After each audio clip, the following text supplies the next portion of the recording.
வர தூக்கம் கூட போயிடும். ரொம்ப எனர்ஜியா இருப்பாங்க. அடி பாவி, ஏன்டி இப்படி மாத்தி கொடுத்த? சாரி டி, 2 டேப்லெட்டும் ஒரே கலர் தான், அதான் கன்ஃபியூஸ் ஆயிட்டேன். ஏய் ரோகிணி, வெளிய வா. வரேன் ஆண்டி. பாரு இவ்வளவு சத்தமா குத்துறாங்க அப்படின்னு. நீ சொன்ன மாதிரியே ஆக்டிவ் ஆயிட்டாங்க. சும்மாவே இருந்துவாங்க, இப்ப நல்ல எனர்ஜியோட திட்ட போறாங்க. நல்ல ஐடியா கொடுத்துட்டு இப்ப அதை செய்ய விடாம சொதப்பிட்டேன். Sorry D. உன்னை வந்து கவனிச்சுக்கிறேன். வை. நீங்க பின்னாடியே போனதுக்கு அப்புறமும் கண்டுபிடிக்க முடியலையே. என்னை விட அப்பா ரொம்ப உசார். ஆனா நான் விட போறது இல்ல மீனா.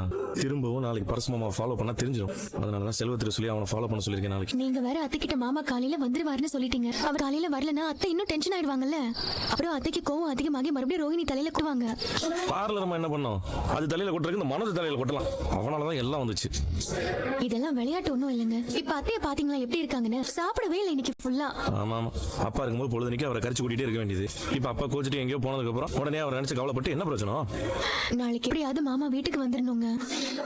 மாமா பாவம் தனியா இருந்து ரொம்ப கஷ்டப்படுவாருல்ல. அப்படியெல்லாம் என் அப்பா அவனை கஷ்டப்பட விட்டுற மாட்டேன் மீனா. ஏதாவது பண்ணி எப்படி அவனை கூட்டு வருவேன்.